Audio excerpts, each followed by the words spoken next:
حدیث میں بھی کچھ اوقات ایسے بتائے گئے ہیں جن کے لیے یہ کہا گیا اور یہ فرمایا گیا کہ ان اوقات میں دعائیں قبول ہوتی ہیں۔ اچھا، رات کے آخری پہر، آخری حصے، اسی کو آپ لے لیں۔ اکثر حدیث میں آتا ہے، اکثر روایات میں آتا ہے کہ اس ٹائم جو بھی دعا مانگی جائے اللہ تعالیٰ سے، اللہ تعالیٰ انسان کو عطا کرتا ہے۔ اور روایات میں آتا ہے اللہ تعالیٰ اس ٹائم اعلان کرتے ہیں کہ کوئی ہے مجھ سے مانگنے والے، کوئی ہے مجھ سے معافی طلب کرنے والے، جنہیں میں عطا کروں، جنہیں میں دوں۔ تو کچھ اوقات ایسے ہوتے ہیں جو احادیث میں بتائے گئے ہوتے ہیں، اور کچھ اوقات پر اولیاء کا، اللہ کے نیک بندوں کا مشاہدہ ہوا ہوتا ہے۔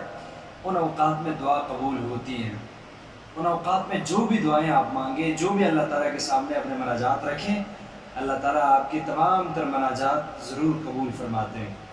انہی اوقات میں سے 2 دن ایک ہیں، میں آپ کو بتاتا ہوں، جن میں اکابر کا مشاہدہ ہوا اور بار بار ہوا ہے دعا قبول ہونے کے حوالے سے۔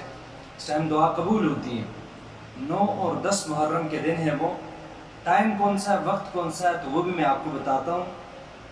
9 محرم اور 10 محرم کی عصر کی نماز کے بعد آپ نے مختصر سا عمل کرنا ہے، اور اس کے بعد آپ دعا مانگیں۔ فائدہ اس کا کیا ہوگا؟ سالوں سے اگر آپ کا کوئی مسئلہ اٹکا ہوا ہے، سالوں سے آپ کی کوئی حاجت اور پوری نہیں ہوئی، سالوں سے آپ دعائیں مانگ رہے ہیں کسی مسئلے کے لیے اور آپ کا مسئلہ حل نہیں ہو رہا، آپ نے 9 اور 10 محرم کو عصر کی نماز کے بعد میں جو عمل بتاؤں گا یہ آپ کریں، اور پھر اللہ تعالیٰ کے سامنے گڑ گڑا کے مانگیں۔ ان 2 دن کے اندر انشاءاللہ اللہ رب کریم آپ کا مسئلہ حل فرما دیں گے۔ میں نے آپ کو ذمہ داری کے ساتھ یہ بات بتائی کہ اگر آپ کا مسئلہ سالوں سے بھی اٹکا ہوا ہو، اور اسی طرح سالوں سے آپ کی کوئی دعا قبول نہیں ہو رہی، اور اسی طرح سالوں سے آپ کسی مقصد اور کسی حاجت کے لیے دعا کر رہے ہیں اور وہ قبول نہیں ہو رہی الحمدللہ، آپ 9 اور 10 محرم عصر کی نماز کے بعد میں جو عمل بتا رہا ہوں یہ کریں، اور پھر اللہ تعالیٰ کے سامنے گڑ گڑائیں اور دیکھیں کہ اللہ تعالیٰ آپ کی دعا قبول فرماتے ہیں کہ نہیں۔ یہ میں ذمہ داری کے ساتھ آپ کی بات بتا رہا ہوں۔ عمل کون سا کرنا ہے اور کیسے کرنا ہے؟ 9 اور 10 محرم کی عصر کی نماز کے بعد آپ نے بیٹھ جانا ہے اپنی جگہ پہ جہاں پہ آپ نماز پڑھتے ہیں، اور آپ نے کرنا یہ ہے کہ نماز پڑھی درود شریف جو ہم نماز میں پڑھتے ہیں 21 مرتبہ آپ نے یہ پڑھنی ہے، درود ابراہیمی جسے ہم کہتے ہیں، 21 مرتبہ سٹارٹ میں پڑھنی ہے، اور پھر آسان سا عمل 313 مرتبہ آیت الکرسی پڑھنی ہے، جس پہ بمشکل 10 منٹ لگتے ہیں، ٹھیک ہے جی؟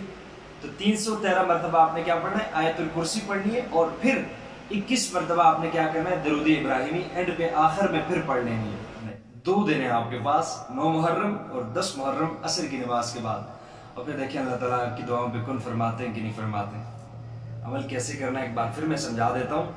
9 اور 10 محرم عصر کی نماز کے بعد آپ نے 21 مرتبہ درود ابراہیمی سٹارٹ میں پڑھنی ہے عصر کی نماز کے بعد، اور پھر 313 مرتبہ آیت الکرسی پڑھیں، اور پھر جو ہے آخر میں 21 مرتبہ پھر درود ابراہیمی پڑھیں، اور اپنے مناجات اور اپنے حاجات اور اپنے مقاصد کے لیے دعا مانگیں جو سالوں سے اٹکے ہوئے ہوں، اور پھر دیکھیں اللہ تعالیٰ آپ کے مناجات کو، آپ کی دعاؤں کو، آپ کی مقاصد کو، آپ کی جو حاجات ہیں انہیں پوری فرماتا ہے کہ نہیں فرماتا۔